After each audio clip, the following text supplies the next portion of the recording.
She walked onto our dock like she owned it, clipboard in hand, eyes scanning everything like she was about to shut the place down. My wife Carol was still holding her morning coffee. The sun had barely cleared the tree line. And there was Brenda, already halfway down our 60-foot dock. Chin up, yellow envelope in hand, moving with the kind of confidence that only comes from never having been told no, yet. Anyway, Brenda. HOA's self-appointed Community Standards Liaison, a title she gave herself after surviving 3 board meetings and printing her own laminated badge. She wore it that morning like it was a federal marshal's star. I wish I was joking.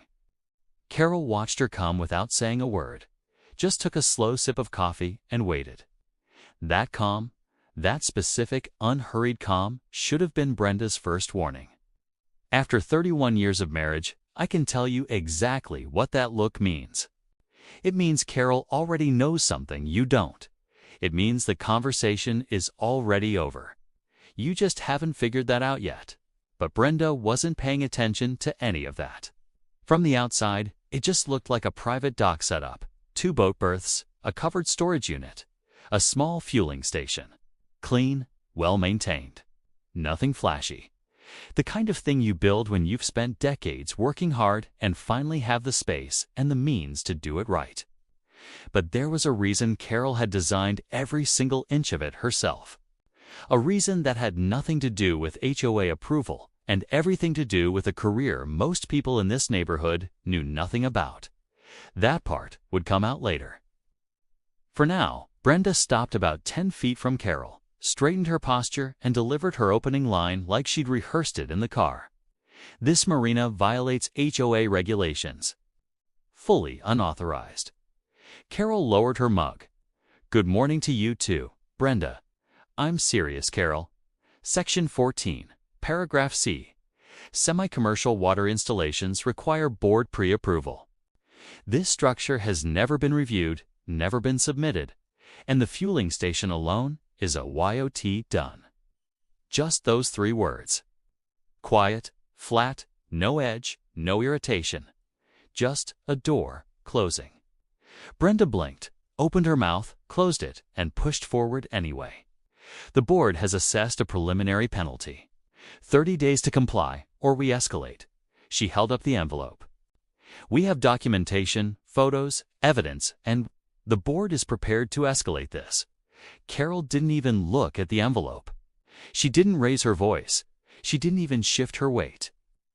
By the time I stepped outside, people were already gathering near the fence. Linda from next door, the Petersons, young Marcus, still holding his dog's leash, the morning walk apparently on pause. Nobody said anything. They just watched, the way neighbors do when they can feel something unusual happening but can't quite name what it is yet. Brenda noticed the audience. And like a lot of people who confuse volume for authority, she got a little louder.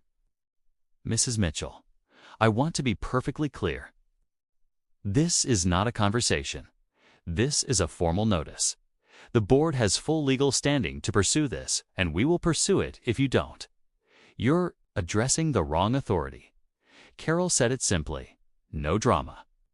No pause for effect. Just 5 words, like she was correcting a wrong turn on a road trip.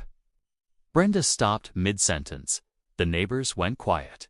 Even the water seemed to hold still. I'm sorry, Brenda said. Carol didn't repeat herself.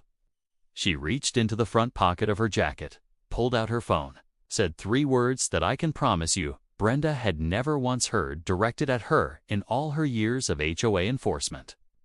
Give me a moment, because whatever Carol was about to show her, Brenda was about to realize she had made a very expensive mistake. Carol didn't rush. That was the thing nobody standing at that fence could quite understand. Here was a woman being formally threatened with legal escalation, neighbors watching. Brenda's voice still hanging in the morning air, and Carol was moving like she had all the time in the world.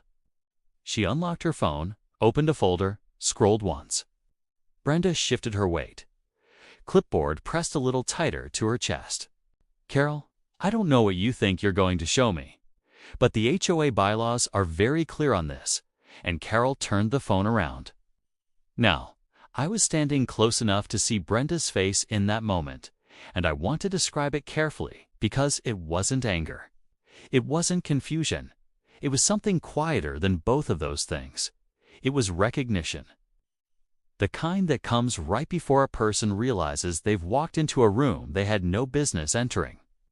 On that screen was a federal Marina operating license, issued not by the county, not by the city, not by any homeowners board in any subdivision anywhere, but by the United States Army Corps of Engineers. Brenda stared at it. Carol let her stare. This structure, Carol said quietly, falls under federal navigable waterway jurisdiction. It was permitted, inspected, and licensed before the first board plank was ever laid. The HOA's authority ends at the property line. The water doesn't belong to Cedar Ridge. Behind me, I heard Linda whisper something to the Petersons. Marcus had stopped pretending to manage his dog. Everyone was doing the same math at the same time, and the numbers weren't adding up in Brenda's favor. Brenda opened her mouth, then closed it. She looked down at the yellow envelope in her hand, the one Carol had never touched, and for the first time all morning, she didn't seem to know what to do with it. The board was never notified of any federal permit, she finally said. Softer now, the rehearsed tone completely gone. Carol tilted her head slightly. The board didn't need to be. The silence that followed wasn't awkward. It was the specific kind of quiet that fills a space when an argument has ended. Not a fight, but a fact. And Brenda was still standing on our dock, holding a fine notice that had just become the most useless piece of paper in the neighborhood. Brenda didn't leave right away. That surprised me, honestly. I expected her to turn around, walk back down the dock, and disappear behind her clipboard. Instead, she just stood there, yellow envelope hanging at her side, laminated badge catching the morning light. Like she was waiting for someone to hand her a different ending to this story. Nobody did. Carol slipped her phone back into her jacket pocket, picked up her coffee, took a slow sip, like she was watching the sunrise again. It was Linda who finally broke the silence from the fence line. Brenda, she called out, not unkindly, just plainly. Maybe it's time to head back, and something about hearing it from a neighbor, rather than from Carol, seemed to land differently. Brenda looked over at the small group standing there, Marcus, the Petersons, Linda, all of them quiet. None of them on her side. She cleared her throat.